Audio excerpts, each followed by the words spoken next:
So hey guys, I am Aditya Sonar and welcome back to my new video. तो आज की video होने वाली है मेरे एमएसटी सीईटी के रिजल्ट के बारे में। मेरा रिजल्ट आ चुका है एंड आई नो कि मैं वीडियो बहुत लेट बना रहा हूँ क्योंकि उसका एक कारण है। और वो है मेरा एमएसटी सीईटी का गंदा रिजल्ट। मेरे लिटरली बहुत कम परसेंटाइल आए हैं एमएसटी सीईटी में। मैंने जितने एक्सेप्ट किए थे या मुझे जितने लगे थे कि मेरे आएंगे उतने नहीं आए हैं मेरे। मेरा रिजल्ट लाइक 16 जून को आया था और आज 26 जून को मैं ये वीडियो बना रहा हूँ। आई नो कि मैं बहुत लेट हूँ। लिटरली 10 दिन हो चुके हैं मेरा रिजल्ट आते हुए और मैं आज वीडियो बना रहा हूँ क्योंकि उसका बस वही एक कारण है, वो मेरा एमएसटी सीईटी का गंदा रिजल्ट, मेरे लो परसेंटाइल। मेरे इतने गंदे परसेंटाइल आए हैं कि लिटरली मुझे कोई भी गवर्नमेंट इंजीनियरिंग कॉलेज नहीं मिलने वाला महाराष्ट्र का। और अगर बाकी कॉलेज की बात करें तो बाकी कॉलेज भी लाइक जो थोड़े टॉप लेवल के कॉलेज है वो भी नहीं मिलने वाले। मुझे ज़्यादा से ज़्यादा टीयर 2 कॉलेज में लोअर ब्रांच में मिल सकती है या फिर टीयर 3 में हायर ब्रांच मिल सकती है और बस अब वही है। So before telling my MST CET result, I just want to give you my short intro कि मैं कौन हूँ। So my name is Aditya Sonar, as starting में तुमने सुना। और मैं एक नीट एस्पिरेंट था जिसने लाइक मैं अपना नीट का फर्स्ट अटेम्प्ट 2023 में दिया था। 2024 में मैंने अपना सेकेंड अटेम्प्ट दिया था और 2025 में मैंने अपना नीट का थर्ड अटेम्प्ट दिया था। और यानी कि इस साल ही मैंने अपना थर्ड अटेम्प्ट दिया है और यानी कि ये मेरा सेकेंड ड्रॉप था। और सेकेंड ड्रॉप लेने के बाद भी मैंने अपनी मैं अपनी नीट एग्ज़ाम क्लियर नहीं कर पाया। और मैंने इस साल एमएसटी सीईटी एग्ज़ाम भी दी थी एज अ बैकअप प्लान, क्योंकि अगर नीट क्लियर ना हो पाए तो मैं अपनी फील्ड चेंज करके इंजीनियरिंग में जा पाऊँ, इसलिए मैंने MST CET exam PCM group के through as a backup plan दी थी। So before coming to my MST CET result, I just want to tell you some other things. Like मेरा मेन फोकस नीट पर था। मैं NEET की तैयारी कर रहा था इस साल। और नीट में ऑब्वियसली 3 सब्जेक्ट्स होते हैं, PCB, physics, chemistry and biology. तो उसकी वजह से मेरा मेन फोकस इन 3 सब्जेक्ट्स पर ही था, फिजिक्स, केमिस्ट्री एंड बायोलॉजी पर।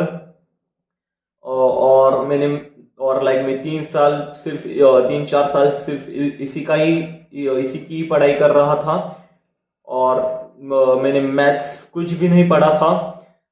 मुझे मैथ्स कुछ आता भी नहीं था। और शायद ये एक कारण है जिसकी वजह से मेरे परसेंटाइल कम आए हैं।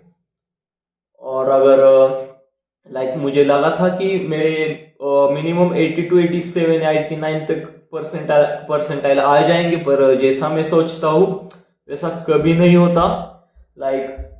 मेरे फिजिक्स और केमिस्ट्री में एक डिसेंट गुड स्कोर आया है, पर मेरा मैथ्स पूरा बेकार गया था। लिटरली मैंने तुक्के लगाए थे मैथ्स में।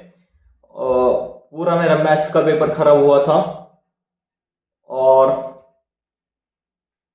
मुझे पता था कि मुझे फिजिक्स और केमिस्ट्री आसान जाने वाला है, पर और मैथ्स मुझे डिफिकल्ट जाने वाला है। और सेम ऐसा ही हुआ।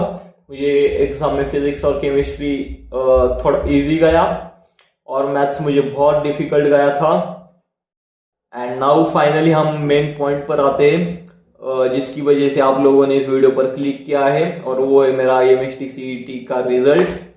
तो जैसे कि मैंने बोला कि मुझे लगा था कि मुझे 80 to 89 परसेंटाइल के रेंज में मुझे मिल जाएंगे, मेरे परसेंटाइल आ जाएंगे, पर वैसा नहीं हुआ। मेरे आए हैं 75 परसेंटाइल इन MST CET PCM 2025 exam. Yes, only 75 percentile मुझे मिले हैं। और जब मैंने रिजल्ट देखा, मुझे अभी भी पता है, मैंने सुबह 6 बजे रिजल्ट देखा था 16 जून को। और मैं बहुत अपसेट हुआ था रिजल्ट देखने के बाद, क्योंकि जितने मैंने मार्क्स एक्सपेक्ट किए थे उतने नहीं मिले। तो इसकी वजह से मेरा पूरा मूड ऑफ हो गया था। लाइक अगर मुझे टियर 2 कॉलेज में ईएनटीसी ब्रांच भी मिल जाए तब भी वो बहुत बढ़िया रहेगा, मगर ईएनटीसी ब्रांच की भी कट ऑफ बहुत हाई जा रहे हैं, लाइक 92 टू 94 परसेंटाइल के रेंज में ही ईएनटीसी ब्रांच की भी कट ऑफ है।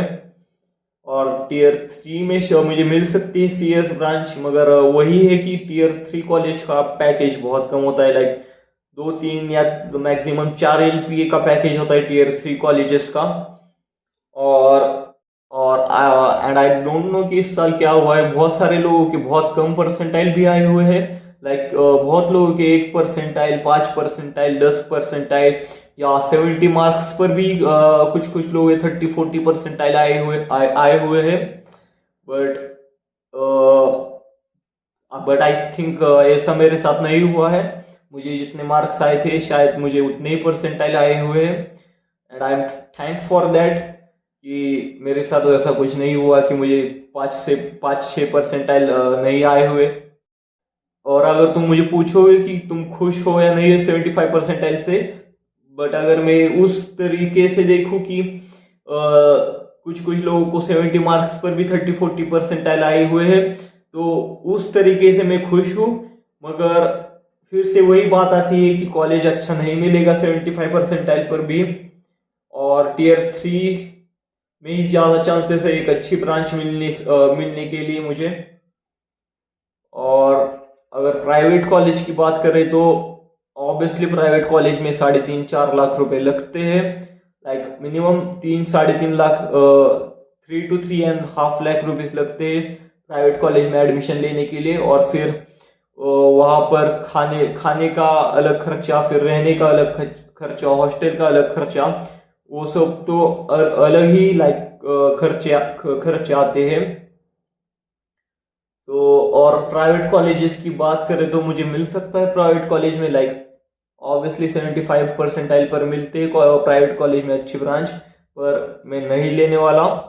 क्योंकि अगर तुम एज्यूम करोगे कि 1 ईयर के 4 लाख रुपीज तुम्हारे जा रहे हैं, यानी कि 4 ईयर्स के 16 लाख रुपीज, तो उतने पैकेज भी नहीं मिलते, उतना आरओआई भी अच्छा नहीं होता प्राइवेट कॉलेजेस का।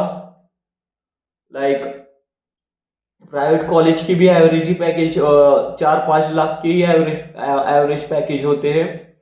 तो प्राइवेट कॉलेज का तो मैं दिमाग में नहीं ले रहा कि मुझे प्राइवेट कॉलेज में जाना है। लाइक मैं अगर टियर 3 कॉलेज में सीएस ब्रांच मिल रही है तो वो देख लूंगा मैं, या फिर टियर 2 थोड़े से मीडियम लेवल के कॉलेज में अगर मुझे ईएनटीसी ब्रांच मिल जाए तब भी बहुत अच्छा है।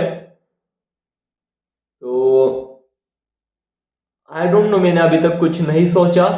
लाइक कॉलेजेस मैंने निकाल के रखे हैं कि मेरे परसेंटाइल पर कौन कौन से कॉलेज में मुझे ब्रांच मिल सकती है, पर अभी इस साल का कट ऑफ भी कुछ पता नहीं। जब कैप राउंड चालू होगा तभी पता चल जाएगा कि कितना कट ऑफ लगा है कॉलेजेस का। तो लाइक मैं देख रहा हूँ कि कौन से कॉलेजेस बेस्ट है मेरे परसेंटाइल के हिसाब से, और बाकी तो कुछ सोच नहीं रखा। लाइक अब यही सोचा है कि अब मेडिकल फील्ड नहीं करूँगा, अब इंजीनियरिंग ही करूँगा। मेडिकल लाइक डॉक्टर से अब इंजीनियर ही बनने का अब सपना या गोल है, या फिर कोई ऑप्शन नहीं है दूसरा। तो मैं अब शायद वीडियो अब खत्म कर रहा हूँ। बाकी कुछ अगले वीडियो में बताऊंगा, तब तक के लिए बाय बाय।